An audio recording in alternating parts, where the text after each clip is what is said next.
सो अब हम देखेंगे next point, that is the strength of acids and base. Strength of acid. अब strength का मतलब हम ऐसा समझ सकते हैं कि पावर। ओके, और हमने ये एरेनियस कंसेप्ट में देखा हुआ है कि एसिड जो होता है वो क्या करता है, H प्लस रिलीज करता है, जबकि बेस जो होता है वो OH माइनस रिलीज करता है। लेकिन अकॉर्डिंग टू कुछ और थ्योरी के हिसाब से क्या है कि एसिड जो है वो H प्लस रिलीज करता है, जबकि बेस जो है वो H प्लस एक्सेप्ट करता है। ओके, ये और बेस क्या करेगा, H प्लस। जैसा एग्जाम्पल के लिए हम लेंगे NH3। अब ये हायर क्लासेस में अभी नहीं है तुमको, लेकिन NH3 के ऊपर अगर आप H प्लस डाल दो तो यहाँ पे NH4 प्लस बनता है, अमोनियम आयन। तो इसलिए वो चीज जो H प्लस देती है वो एसिड है, जो H प्लस लेती है वो बेस है। इसका मतलब एक कॉमन फैक्टर मिल गया H प्लस, जो एसिड को भी रिप्रेजेंट करता है किसी तरीके से और बेस को भी करता है। तो इसलिए जो स्ट्रेंथ होती है एसिड की हो या बेस की हो, वो रिप्रेजेंट की जाती है in the form of concentration of H plus. Square bracket concentration का representation. Okay, concentration of H plus, right. अब देखो, अब तक हमने ये पढ़ा कि एसिड H प्लस देता है। तो मान लो दो एसिड है, दोनों भी H प्लस दे रहे हैं, तो कैसे डिसाइड करोगे कौन सा H प्लस देगा, कौन सा स्ट्रांग है कौन सा वीक है, या ये। ओके, तो उसमें जो कंपैरिजन है वो कंपैरिजन करने के लिए ही पीएच की कंसेप्ट या ये डेवलप की गई या इन्वेंट की गई। ओके, अगर दो स्ट्रांग एसिड है मान लो, तो इनमें से कौन सा ज्यादा स्ट्रांग है और कौन सा कम स्ट्रांग है ये कैसे पता चलेगा। तो उसके लिए H प्लस आयन का कॉन्सेंट्रेशन यहाँ पे इम्पोर्टेंट है। ओके, जैसा हमने ये चीज पढ़ी थी कि मान लो आपके पास HCl है जो स्ट्रॉन्ग एसिड है, मान लो इसके 4 मॉलिक्यूल है, 4 मोल, 4 मोल्स। इसको जब आप डिसोसिएट करोगे तो ये क्या करेगा, 4 के 4 H प्लस दे देगा। लेकिन वही अगर आप लेते हो CH3COOH, अब इसके पास 4 H होते हैं लेकिन ये देता सिर्फ एक ही H प्लस है। ओके, तो फिर ये चीज, अब ये तो इसको हम ऑब्जर्व नहीं कर सकते या हमको ये दिखाई नहीं देगा, लेकिन इसको चेक करने का फिर क्या पैरामीटर है, तो वो है हाइड्रोजन आयन का concentration, concentration of H plus ion. Okay, तो फिर एक टर्म बताई गई, that is called pH. What is mean by pH? PH का मतलब होता है, पी का मतलब होता है पोटेंसी, पोटेंसी का मतलब होता है पोटेंशियल, पोटेंशियल का मतलब होता है पावर। ओके, कोई भी आयन जो H प्लस दे सकता है उसे हम क्या बोलेंगे, एसिड बोलेंगे। और उसकी जो पोटेंशियल है, पोटेंसी है, पावर है H प्लस देने की, उसको हम बोलेंगे पीएच। ओके, एक्चुअली पीएच की डेफिनेशन होती है pH is equal to negative log to the base 10 of H plus ion concentration. Okay, pH क्या होता है, पीएच मतलब एक ऐसी टर्म है, पीएच एक ऐसी वैल्यू है जो negative log to the base 10 of H plus है। अब H प्लस तो हमको मालूम है हाइड्रोजन आयन का कॉन्सेंट्रेशन, ये लॉग 10 वगैरह क्या है, ये हायर क्लासेस में, तो अभी मैं उसको ज्यादा टच नहीं करता। अभी सिर्फ आप ज्यादा हम उसको एक्सप्लेन नहीं करेंगे, अभी सिर्फ आप उसको ध्यान में रखो कि ये फार्मूला है उसका। ओके, तो ऑब्वियस हम क्या समझेंगे कि ज्यादा H प्लस होगा तो ज्यादा पीएच वैल्यू होनी चाहिए, तो एसिड H प्लस ज्यादा देता है तो पीएच उसका ज्यादा होना चाहिए, लेकिन ऐसा नहीं होता। उसका रीजन है ये माइनस, माइनस चार्ज। क्योंकि अगर हमको ये माइनस रिमूव करना है तो हम इसको क्या लिख सकते हैं, we can write pH is equal to 1 upon, या इसको हम ऐसा लिखेंगे, pH is equal to log of 1 upon H plus ion concentration. Okay, इसका मतलब क्या है, देखो एक चीज समझ लो, मान लो आपके पास दो नंबर्स है, एक है 5 ओके और एक है 10। आपको पूछा गया कौन सा नंबर बड़ा है, तो ये बड़ा है। लेकिन जब आप रेसिप्रोकल लेते हो 1/10 और 1/5, तो कौन सा बड़ा बन जाता है, ये नंबर बड़ा बन जाता है, क्योंकि इसकी वैल्यू होती है 0.2 और इसकी वैल्यू हो जाएगी 0.1। ओके, तो इसी हिसाब से भले ही pH is equal to negative log to the base 10 of H plus हो, लेकिन जब आप उसका रेसिप्रोकल लेते हो तो ये वैल्यू पीएच के रेसिप्रोकल में आती है। मतलब जितना H प्लस बड़ा होगा उतनी पीएच की वैल्यू कम हो जाएगी, और जितना H प्लस कम होगा उतनी पीएच की वैल्यू बढ़ेगी। ओके, तो यही रीजन है कि जितना H प्लस ज्यादा, ओके, जितना H प्लस आयन का कॉन्सेंट्रेशन ज्यादा उतनी pH की वैल्यू कम। इसके उल्टा जितना H प्लस आयन का कॉन्सेंट्रेशन कम उतनी pH की वैल्यू ज्यादा। ओके, तो ये जो चीज है ये हमको इसमें मालूम होनी चाहिए। कभी भी आप एक चीज ध्यान में रखो कि जो भी H प्लस है या pH है ये इस हिसाब से कैलकुलेट किया जाता है। ओके, तो इससे हम क्या बोल सकते हैं कि अगर एसिड है तो ऑब्वियस है वो क्या करेगा, ज्यादा H प्लस देगा। अगर H प्लस ज्यादा दे रहा है तो उसका pH क्या होना चाहिए, फिर कम होना चाहिए। जबकि बेस जो है वो क्या है, कम H प्लस देता है। ओके, तो उसका pH क्या होगा, ज्यादा होगा। फिर से एक बार ये ध्यान में रखो। अब आप बोलोगे कि बेस तो H प्लस देता ही नहीं, बेस तो OH माइनस देता है। लेकिन जैसा मैंने बोला कि अकॉर्डिंग टू एक अदर थ्योरी है लोरी ब्रॉनस्टेड की, उसके अकॉर्डिंग, और कई सारी थ्योरीज है जैसा हमने पहले भी बात की हुई है, लक्स फ्लड कंसेप्ट है, कई सारी कंसेप्ट है। उनमें से एक कंसेप्ट के अकॉर्डिंग जो H प्लस लेता है वो बेस होता है।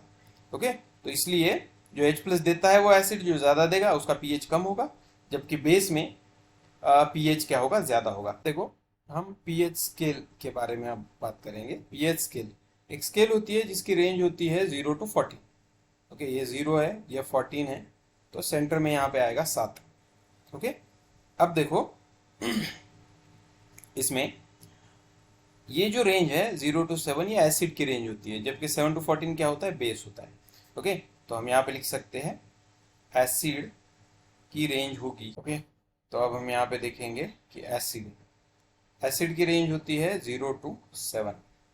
ओके, अब इस 0 to 7 में भी अगर हम स्ट्रॉन्ग एसिड, वीक एसिड और मॉडरेट एसिड की बात करें, ओके, तो स्ट्रॉन्ग एसिड जो होता है उसकी रेंज होती है 0 to 2। उसके बाद जो मॉडरेट होता है, मॉडरेट एसिड, उसकी रेंज होती है 2 to 4। ओके, 2 to 4 या 4.5। और जबकि जो वीक एसिड होता है, वीक एसिड, उसकी रेंज होती है 4 to 7। फिर हम बोलते हैं न्यूट्रल। अब यहाँ पे एक चीज ध्यान में रखो, न्यूट्रल बोला जाता है 7 पे, लेकिन आज मतलब nowadays due to pollution और क्योंकि वाटर का बोला जाता था 7 है। ओके, लेकिन अभी ये वैल्यू 7 पे नहीं कायम रहती, ये वैल्यू चेंज हो रही है नियर अबाउट 6.5 to 7.5। ओके, क्योंकि कॉमन नॉर्मल वाटर में भी pH जो है 7 पे नहीं मिलता आज की डेट। ओके, उसके बाद फिर हम बोलते हैं कि जो बेस है उसकी वैल्यू 7 to 14 होती है, तो उसमें भी वैसा ही है। ओके, अगर हम बात करें वीक बेस, वीक बेस होता है 7 to 10। फिर मॉडरेट बेस, मॉडरेट बेस की वैल्यू होती है 10 to 12, जबकि स्ट्रॉन्ग बेस, स्ट्रॉन्ग बेस की वैल्यू होती है 20 to 40। ओके, तो ये pH की वैल्यूज है। इस रेंज में pH नॉर्मली एग्जिस्ट करता है for strong acid, weak acid, strong base, weak base, moderate acid, moderate base. Okay, neutral. अब यहाँ पे और एक चीज हमको ध्यान में रखने की पड़ेगी कि effects of dilution. Okay, how dilution affects pH, whether dilution affect the pH और नॉट, अफेक्ट्स pH। डाइल्यूशन जो है pH को अफेक्ट करता है कि नहीं। ओके, जैसा अगर मान लो आपके पास एसिड है, एसिड के अंदर आपने वाटर डाल दिया, डाइल्यूट किया। अब जब एसिड को आप डाइल्यूट करोगे तो यहाँ पे pH की वैल्यू जो है वो क्या होगी, बढ़ेगी। जबकि बेस के अंदर अगर आप वाटर डालते हो तो pH की वैल्यू जो है वो क्या होगी, कम होगी। ऐसा क्यों होता है, देखो हमें मालूम है pH कब बढ़ेगा, जब H प्लस आयन का कॉन्सेंट्रेशन कम होगा, क्योंकि इनवर्सली प्रोपोर्शनल है। ओके, तो हमने ये बात की हुई है कि एसिड को जब आप डाइल्यूट करोगे तो H प्लस का आयन कॉन्सेंट्रेशन कम होगा, H प्लस आयन का कॉन्सेंट्रेशन, और इसलिए pH बढ़ेगा। जबकि बेसिस में जब आप वाटर डालते हो, एक्चुअल बेस के पास H प्लस होते नहीं, लेकिन जब आप वाटर डालते हो तो वाटर उसमें कुछ H प्लस आयन ऐड करेगा, तो वाटर जब H प्लस आयन देगा तो यहाँ पे H प्लस आयन का कॉन्सेंट्रेशन बढ़ेगा, और H प्लस आयन का कॉन्सेंट्रेशन बढ़ेगा तो pH कम होगा। आया समझ में? ओके, तो इस तरह से ये है effect of dilution on pH। अब इसके ऊपर तो भले ही कोई सवाल पूछे ना पूछे, लेकिन इसके बाद का जो पॉइंट है वो बहुत इंपॉर्टेंट है। ओके, इसके ऊपर एक सवाल था कि what is the pH of, जो लास्ट ईयर फर्स्ट टर्म में आया था। Okay, 10th class first term, जब फर्स्ट टर्म हुई थी तो सवाल था the pH of distilled water, pH of distilled water क्या होता है। ओके, तो उसके ऑप्शंस में अलग अलग ऑप्शंस दिए हुए थे और मोस्ट ऑफ द बच्चों ने ये गलत किया था, तो उसके रिगार्डिंग वीडियो मैंने ऑलरेडी अपलोड किया हुआ है, तो आप वो देख लो, उसमें मैंने आंसर सॉल्व किया है। Okay okay, so next point है importance of pH in daily life. बहुत इंपॉर्टेंट पॉइंट है, importance of pH in daily life. Okay, तो रोज केस में हम बोलते हैं कि पीएच, मतलब पीएच के बारे में हमने पढ़ा, लेकिन डेली लाइफ में उसका कुछ यूज है, ये हम यहाँ पे देखेंगे। ओके, तो पहला उसका यूज है जिसको हम बोलेंगे बायोलॉजिकल इंपॉर्टेंस या in animals and plants. Okay, in animals and plants. अब इसको टाइटल अलग अलग मिलेंगे बुक में, कहीं पे बायोलॉजिकल इंपॉर्टेंस लिखा होगा, कहीं पे कुछ होगा, लेकिन समझ लो आप एनिमल्स एंड प्लांट्स। तो देखो, human body normally works animal 7 to 7.8 के बीच में पीएच होना चाहिए। ओके, जबकि इवन प्लांट के लिए भी, प्लांट का भी पीएच जो है वो नियर अबाउट, प्लांट के लिए भी जो सुटेबल पीएच है वो भी 7 के आसपास होना चाहिए। अगर वो पीएच ज़्यादा चेंज हुआ तो दोनों की बॉडी को अफेक्ट होगा। ओके, एनिमल स्ट्रांग इनफ है कि उनमें ज़्यादा इफेक्ट नहीं होता बड़े बड़े एनिमल्स में, लेकिन अगर आप ये चीज़ खास करके यहाँ पे पूछा जाता है एक्वेटिक एनिमल के बारे में, क्योंकि एक्वेटिक एनिमल आपको मालूम है, एक्वेटिक एनिमल में रेस्पिरेटरी सिस्टम जो होती है वो गिल्स के थ्रू होती है, तो वो गिल्स से क्या करते हैं, ऑक्सीजन लेते हैं, लेकिन ऐसा ऑक्सीजन नहीं लेते हवा में से, पानी लेते हैं, और अगर मान लो एसिड रेन की वजह से वो पानी कॉन्सेंट्रेटेड हुआ है तो फिर वो वाटर जो है वो एसिडिक बन जाएगा। ओके, और वो वाटर एसिडिक बनेगा और इसलिए एक्वेटिक लाइफ को वहाँ पे अफेक्ट हो सकता है, या एक्वेटिक लाइफ अफेक्ट होती है। मतलब pH of the water is very important for the aquatic animals. Terrestrial के लिए भी है, लेकिन उनमें थोड़ा सा तो एडजस्ट हो सकता है कि वो सर्वाइव कर पाते हैं, लेकिन एक्वेटिक एनिमल में जरा भी पीएच चेंज हुआ, ओके, क्योंकि जो एसिड रेन होता है उसका पीएच होता है 5.6 के आसपास, 6 के नीचे, 7 चाहिए, वो तो 6 के नीचे होता है। ओके, तो इसलिए उनकी बॉडी वहाँ पे सर्वाइव नहीं कर पाती। प्लांट में भी वैसा ही है कि जो कई सारे एक्वेटिक प्लांट्स हैं, ओके, इवन ज़मीन के ऊपर भी जो टेरेस्ट्रियल प्लांट है उनमें भी ये प्रॉब्लम देखा जाता है कि अगर पीएच मेंटेन नहीं रहा तो वो सर्वाइव नहीं कर पाता। ओके, तो इसके ऊपर वो आपको कहीं गिव द रीज़न वगैरह में पूछ सकते हैं, तो ऐसा हम स्पेसिफिकली यहाँ पे ये नहीं करते। लेकिन दूसरा जो पॉइंट है वो है इन डाइजेशन। डाइजेशन, अब देखो, आपको मालूम है ह्यूमन के डाइजेशन में HCl एसिड सिक्रेट किया जाता है, हाइड्रोक्लोरिक एसिड, तुम्हारे गैस्ट्रिक जूस में। तो उस गैस्ट्रिक जूस में जो HCl है वो खाने को डाइजेस्ट करता है। अगर HCl नहीं होगा तो खाना डाइजेस्ट नहीं होगा। ओके, किसी को इंडाइजेशन की प्रॉब्लम होती है तो वहाँ पे यही रीज़न होता है। एसिडिटी की प्रॉब्लम होती है तो यही रीज़न होता है। इंडाइजेशन में क्या होता है, may be acid properly release नहीं होता तो खाना डाइजेस्ट नहीं होता। एसिडिटी में क्या होता है कि बॉडी एसिड तो रिलीज करती है, लेकिन उस एसिड को न्यूट्रलाइज करने के लिए मे बी प्रॉपर डाइट नहीं होती या कुछ रीज़न होते हैं, तो एसिड वहाँ पे एक्यूमुलेट होना चालू जाता है बॉडी में, और इसलिए वहाँ पे एसिडिटी का प्रॉब्लम होता है। ओके, अब एसिडिटी का प्रॉब्लम को रिकवर कैसे किया जाता है, तो रिकवर करने के लिए यहाँ पे एंटासिड यूज़ किए जाते हैं। एंटासिड क्या होता है, ऐसी चीज़ें जो एसिड को रिलीज करती है या रिमूव करती है। ओके, उनमें सबसे फेमस एग्जाम्पल है MgOH टेकनटॉइज, जिसे मिल्क ऑफ मैग्नीशिया बोला जाता है, मैग्नीशियम हाइड्रोक्साइड। इनो होता है, बेकिंग सोडा, ये भी उसके एग्जाम्पल्स है। ओके, तो ये डाइजेशन में मदद करते हैं, लेकिन एसिडिटी को रिलीज या रिमूव करने में मदद करते हैं। तो इस तरह से कई सारी चीज़ें हैं जो डाइजेशन में आपको हेल्प करेगी। ओके, तीसरा जो है, जैसा हमने यहाँ पे बात की थी एनिमल और प्लांट के बारे में, यहाँ पे डाइजेशन के बारे में, अब देखो नेक्स्ट पॉइंट जो है वो सेल्फ डिफेंस। अब कुछ एनिमल्स है, जैसे कि मान लो रेड एंट है, ओके, वो क्या करती है, फॉर्मिक एसिड रिलीज करती है, फॉर्मिक एसिड। जैसा हनी बी है, हनी बी क्या करती है, methanoic acid release, methanoic acid मतलब भी फॉर्मिक एसिड, ओके, वो रिलीज करती है। कई सारे इंसेक्ट है जो कुछ एसिड रिलीज करते हैं खुद को बचाने के लिए, सेल्फ डिफेंस के लिए, as a part of self defence system. तो वो भी क्या है, एक पीएच का यूज ही है। वो क्या करते हैं, जैसे चींटी काटती है तो ईचिंग होती है, ओके, तो तुम्हारा ध्यान वहां पे चला जाता है और मे बी वो चींटी बच के निकल जाती है। तो ये जो चीजें है ये सेल्फ डिफेंस का पार्ट है जो कि ये एनिमल में है, ओके, तो वो भी एक पीएच का यूज हम बोल सकते हैं।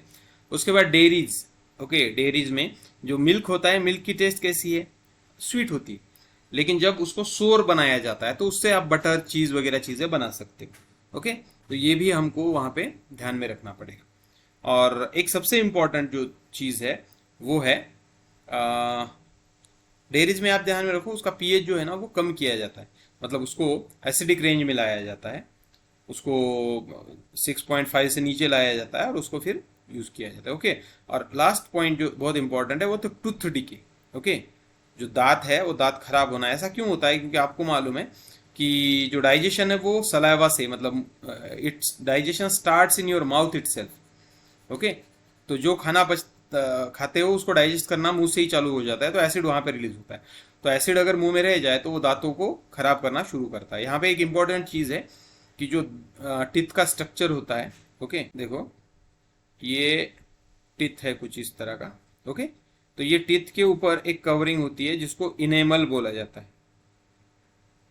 ये इनेमल का काम होता है दांतों को बचाना, ओके, और इनेमल का फार्मूला होता है calcium phosphate, okay, Ca3PO4 taken twice.